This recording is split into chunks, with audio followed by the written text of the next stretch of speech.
Infertile. Divorced. Failure. Those 3 words glowed across a giant screen at my sister's wedding reception. Almost 200 guests were sitting in the ballroom. Some laughed. Some looked away. Some pretended not to see it. My father smiled and lifted his glass. Just a joke, sweetheart. My mother slowly swirled her wine as if she were enjoying a show. And then my sister, the bride, leaned into her microphone. Don't laugh too hard, she said. She might actually cry. I didn't cry. I looked at the giant screen. Then I looked at my family. After 16 years, they still thought they knew exactly who I was. They were wrong. I picked up my phone and typed one word. Begin. The message went out. 3 seconds later, the room became so quiet that you could hear ice crack inside my mother's glass. What happened after that didn't just ruin a wedding. It tore apart 16 years of lies. It exposed a family that had spent years building a perfect image while hiding the truth underneath. But to understand why I sent that message, you need to go back 4 weeks before the wedding. Back to the phone call that changed everything. My name is Cassandra Hayes. I am 34 years old. And this story started on a Thursday night. It was almost 11 o'clock. I was sitting alone at my desk in Richmond, Virginia, finishing drawings for a courthouse restoration project. My coffee had gone cold hours ago. My shoulders hurt. It felt like every other work night. Then my phone rang. Unknown number. Virginia area code. I almost ignored it. Instead, I answered. Hello? A woman spoke softly. Is this Cassandra Hayes? Yes. My name is Carmen Rivera. I'm a nurse at Shenandoah Hills Care Center. The second she said that, my stomach tightened. My grandmother Evelyn lived there. She was 84 years old. And she was the only person in my family who had ever truly loved me. Is she okay? I asked. She's stable, Carmen said. But she's having hip replacement surgery in 3 weeks. At her age, there are risks. I closed my eyes. I hadn't seen my grandmother in 2 years. Not because I didn't want to. Because my father made sure I couldn't. 2 years earlier, I had visited her secretly. We sat together for less than an hour. She held my hand and talked about flowers in her garden.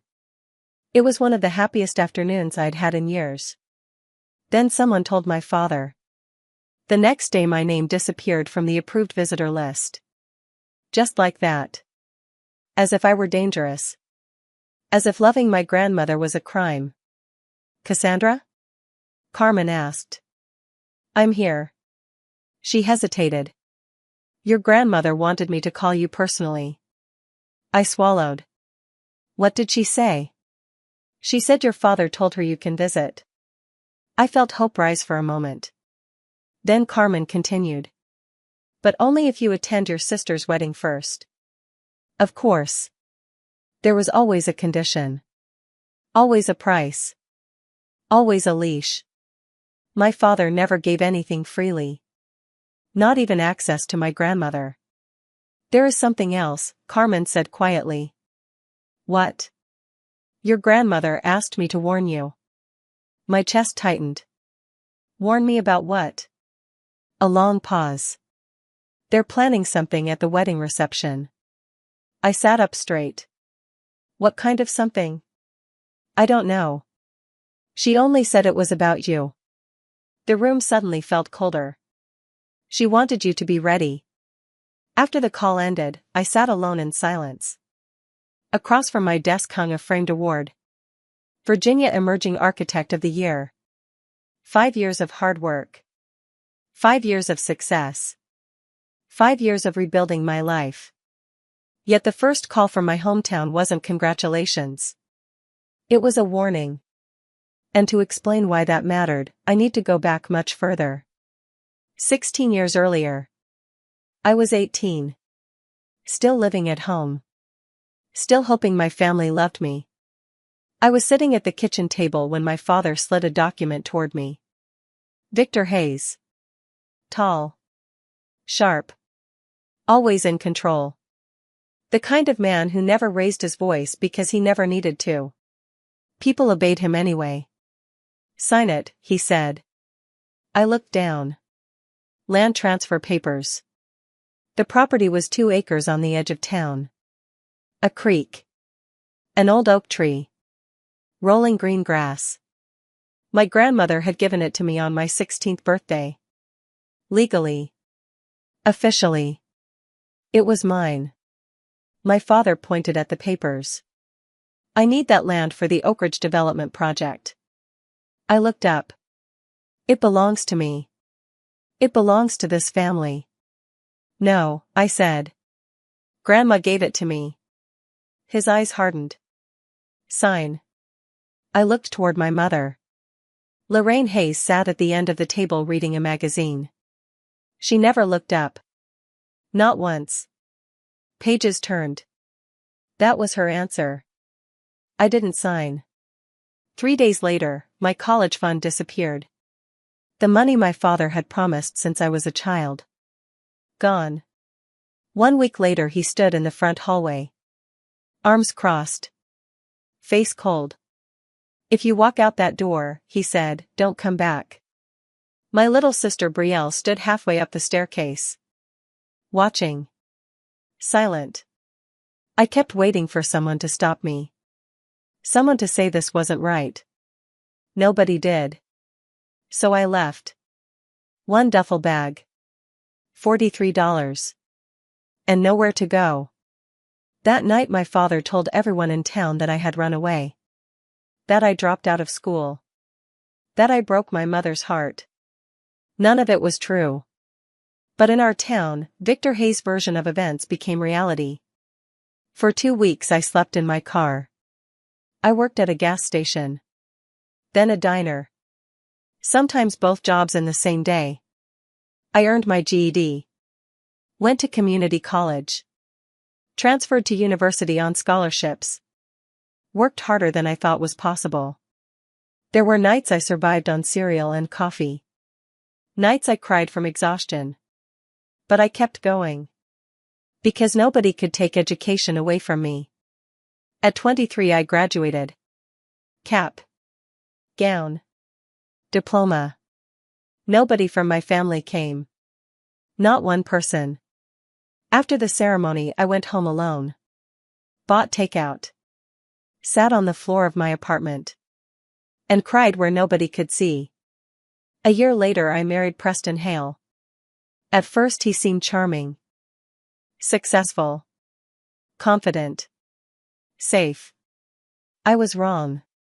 Little by little he controlled everything. My money. My friendships. My choices. Even my phone calls. He wasn't my father. But he had learned from the same playbook. I finally escaped at 27. The divorce nearly broke me. Then came the next blow. At 28, a doctor told me I would never have children. I sat alone in a waiting room afterward. Fluorescent lights overhead. Old magazines on the table. No family. No husband.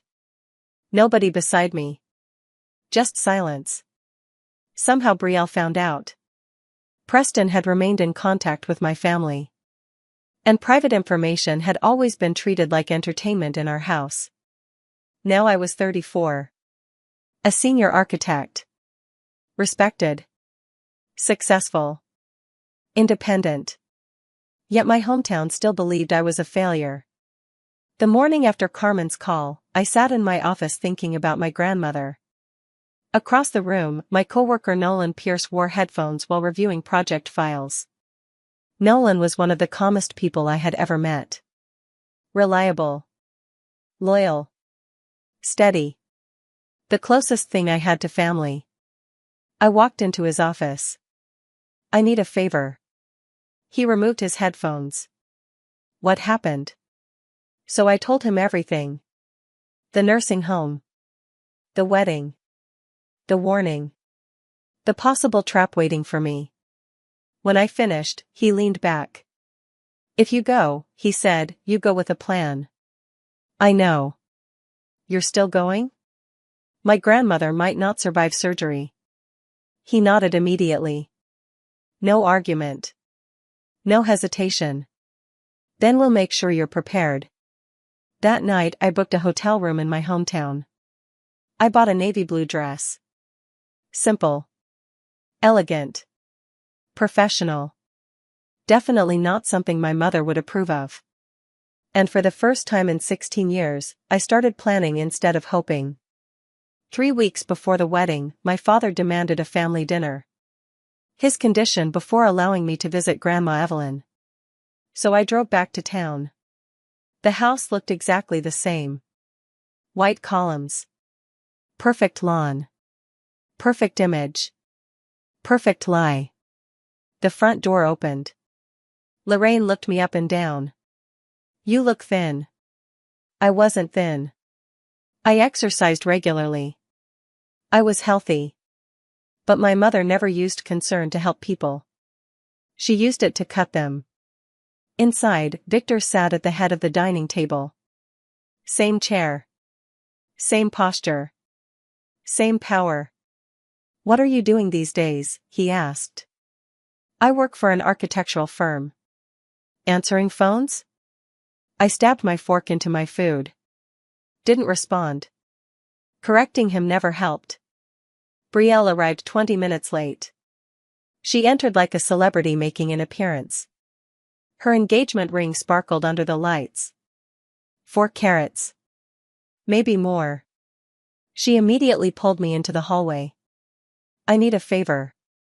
I already knew I wasn't going to like this. What?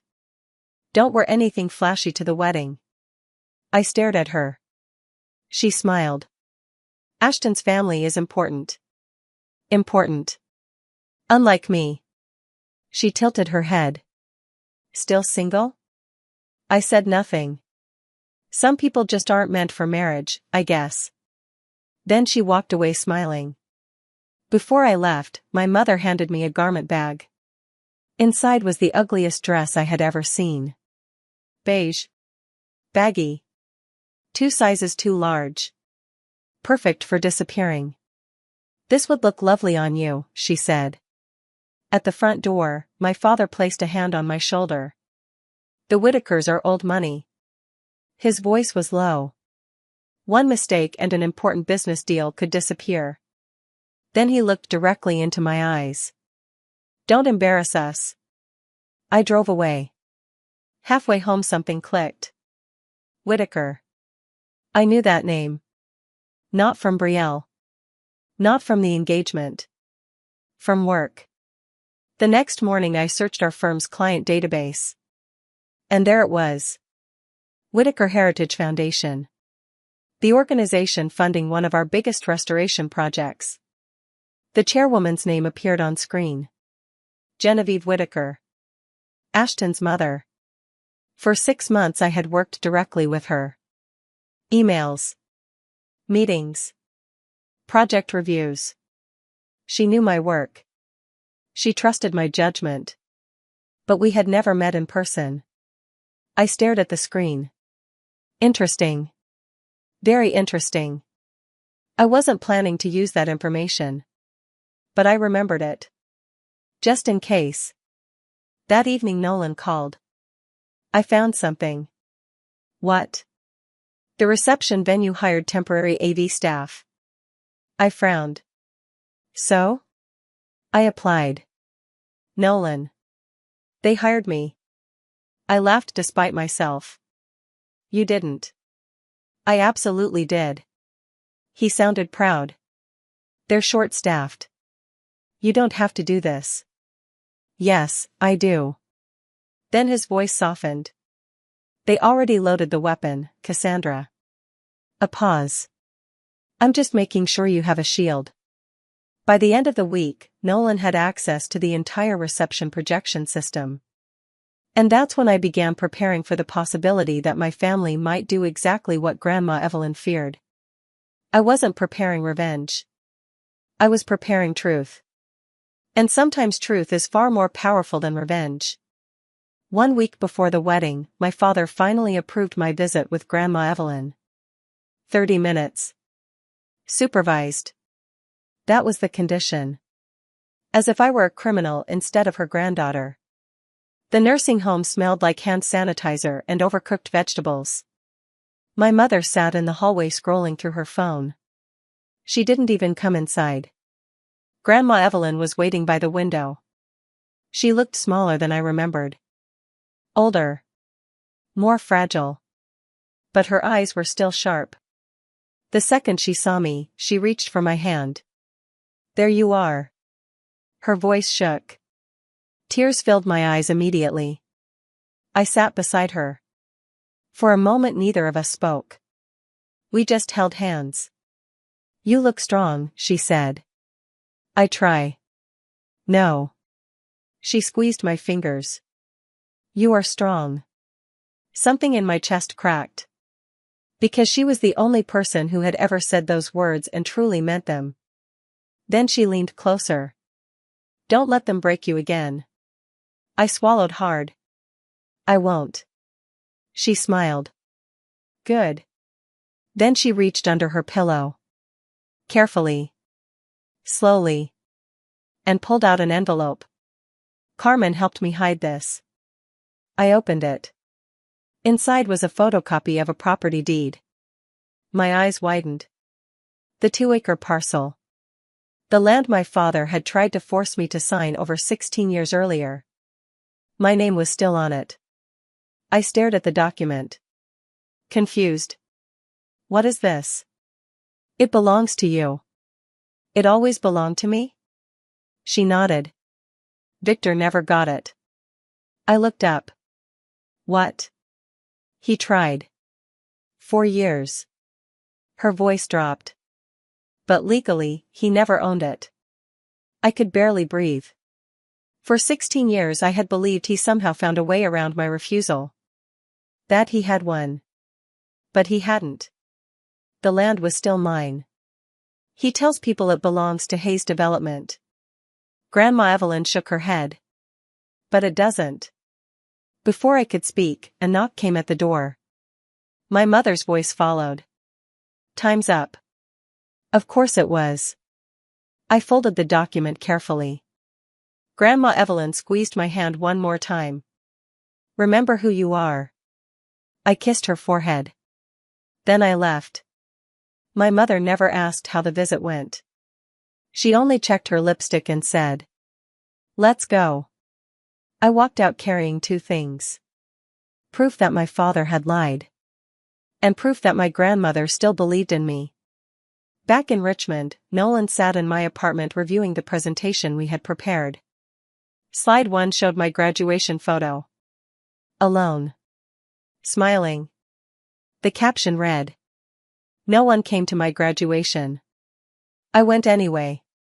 Slide 2 showed my architecture license. Slide 3 showed me at a construction site. Slide 4 showed my award. Slide 5 contained simple text. You called me a dropout. I earned a master's degree. You called me broke. I own my home. You called me a failure. I build things that last. Nolan nodded. No insults. That's the point. Just facts. Exactly. He closed the laptop. And if they don't attack you? Then nobody sees this. He smiled. You still think they'll behave? I looked away. No. 5 days before the wedding, my phone buzzed. Family group chat. The first message came from Brielle. A preview of the reception slideshow. My stomach tightened as I watched the images load. Old photographs of me. Bad angles. Edited pictures. Embarrassing captions. Then the labels appeared. Dropout. Divorced. Broke. Alone. Infertile. I stared at the screen. For several seconds I couldn't move. Then Brielle sent another message. This is going to be hilarious. My mother responded. Keep it tasteful. Not take it down. Not this is cruel. Just keep it tasteful. As if humiliating your daughter could somehow be elegant. My father said nothing. I took screenshots. Sent them to Nolan. Then I sat in silence. The word infertile stayed on my screen. My deepest private pain. Reduced to a joke. That night I added one final slide to my presentation. White text. Black background. The measure of a family is not how they celebrate their strongest. It is how they treat their most vulnerable. Then I closed my laptop. The wedding day arrived beneath a bright October sky. The church was packed. Luxury cars filled the parking lot. Business owners. Town leaders. Country club members. Everyone important in town seemed to be there. I sat alone in the last pew. Exactly where my family wanted me. Invisible. Near the front sat the Whittaker family. Genevieve Whittaker looked elegant and composed. Beside her sat her husband, Conrad. I noticed Nolan near the side entrance. Dressed as an AV technician. Checking microphones. Working quietly. Our eyes met. He gave me a tiny nod. The ceremony began. Ashton looked genuinely happy. His vows were heartfelt. Emotional. Real. Brielle's vows felt different. Longer. More focused on herself. I wondered if Ashton noticed. The reception took place at the country club. Crystal chandeliers hung overhead. White tablecloths covered every table. A giant projection screen stood behind the head table. Exactly where everyone could see it. I was assigned to table 14. The table closest to the kitchen. The worst seat in the room. Every time the kitchen door opened, noise and heat blasted into my back. Perfect. A woman across from me smiled politely. What do you do? I'm an architect. How lovely. Nobody else seemed interested. At the front of the room, Brielle gave her first toast. She thanked everyone. Her friends. Her planner. Her florist. Her new family. Then she looked toward me. And my sister Cassandra. A pause. Who somehow managed to show up. Scattered laughter. My mother appeared beside me moments later. Her perfume hit before her words. Smile. I looked at her. She smiled back. The same fake smile she had worn my entire life. 20 minutes later the lights dimmed. The slideshow began. Baby pictures. Family vacations. Birthday parties. School events. Every memory featured Brielle. Not a single image included me. Then the music changed. Playful. Mocking. The screen displayed new words. Let's meet the rest of the family. My heart slowed. Everything became strangely calm. Under the table my phone was already in my hand. The message remained open. One word. Begin. I made myself a promise. One last chance. If they showed even a little kindness, I wouldn't send it. The first slide appeared. My face. An old high school photo. Across it. Dropout. Laughter spread through the room. Second slide. Divorced. More laughter. Third slide. Broke. People chuckled openly now. Fourth slide. Alone.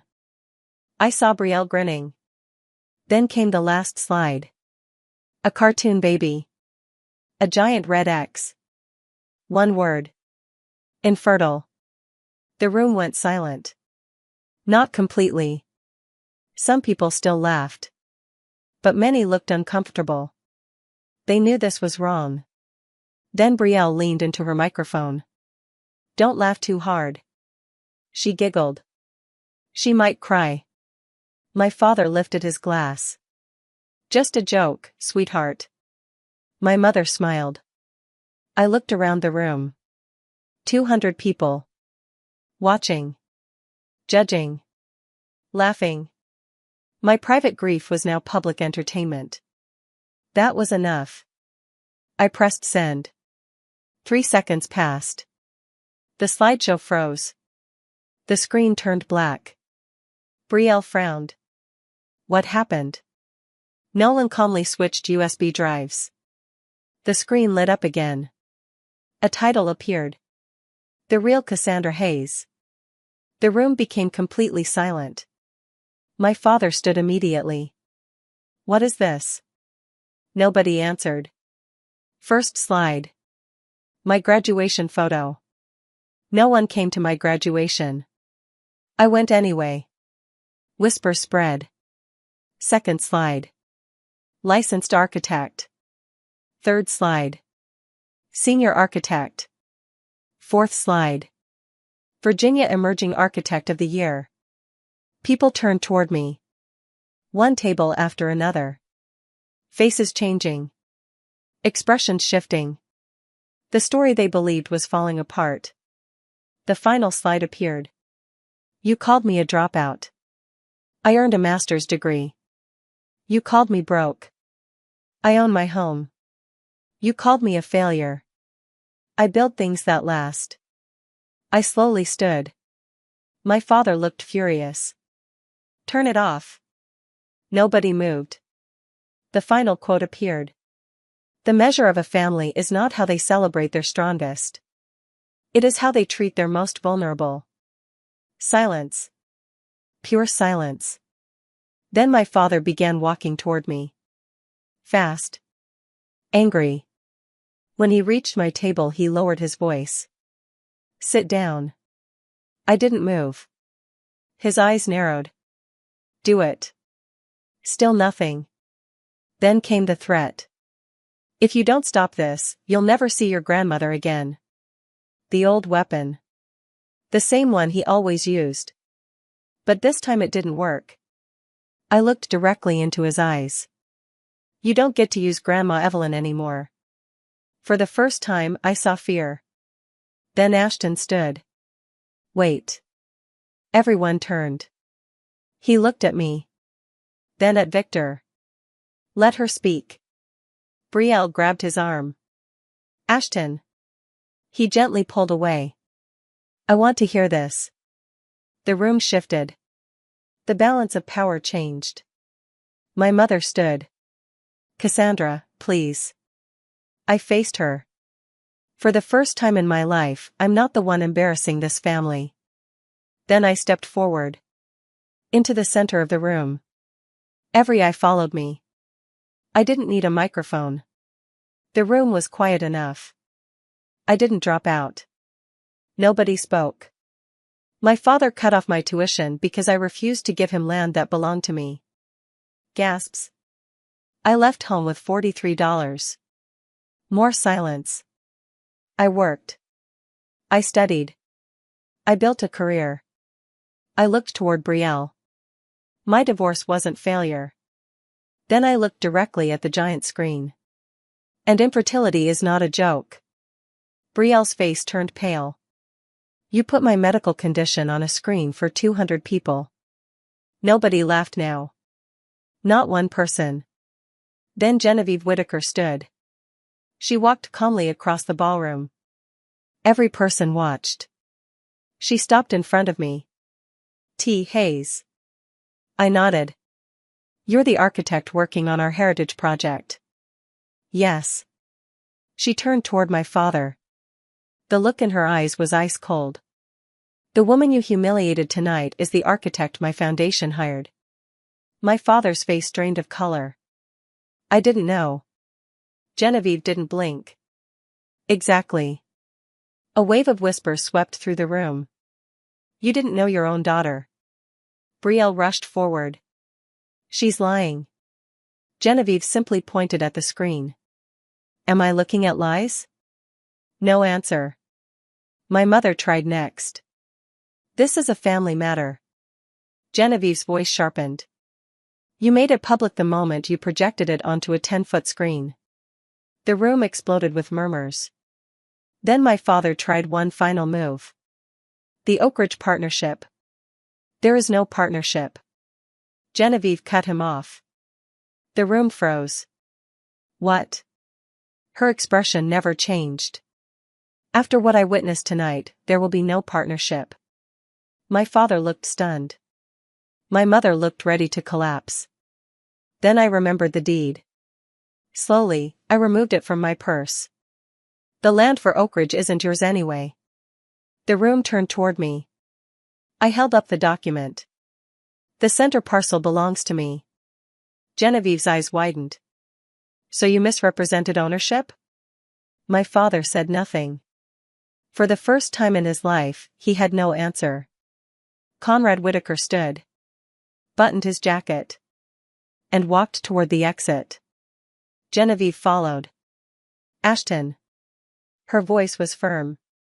We're leaving. Ashton nodded. Then he looked at Brielle. Not with anger. With disappointment. That hurt more. The room began emptying. Guests stood. Collected coats. Left quietly. Nobody wanted to stay. Not after seeing the truth. My mother finally broke. Tears streamed down her face. You think you're better than us? No. I shook my head. I just stopped believing I was worse. She had no response. One by one people walked out. The illusion was over.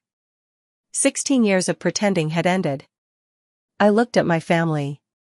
My father. My mother. My sister.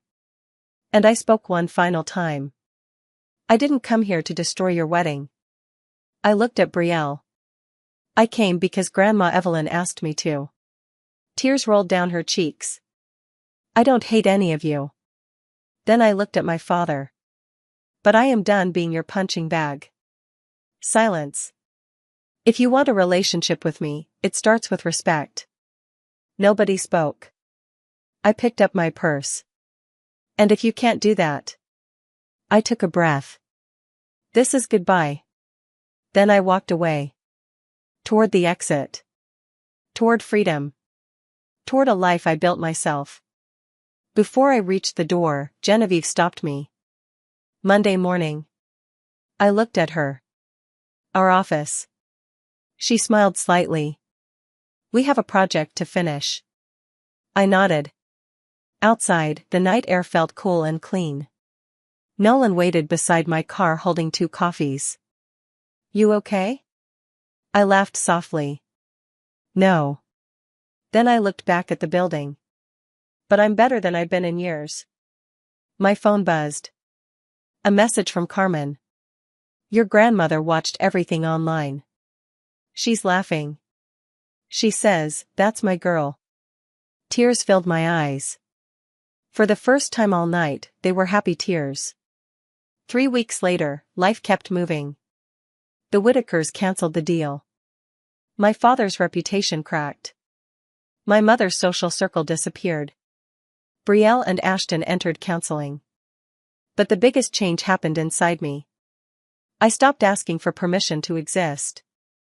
I visited Grandma Evelyn whenever I wanted. No conditions. No supervision. No threats. Just love. Months later, I stood inside the historic textile mill I was restoring. Sunlight poured through old windows. Workers moved around me. The future was taking shape. Brick by brick. Beam by beam. Just like my life. People once called me divorced. Failure. Dropout. Broke. Alone. Some of those things were true at different moments. But none of them defined me. What defined me was getting back up. Again and again. And finally understanding something important. You don't need your family's permission to build a beautiful life. You only need the courage to stop asking for it. And that was the day I finally walked away from Table 14 forever. Thank you for listening. If this story touched you, don't forget to like, subscribe, and share where you're watching from. Your support means more than you know.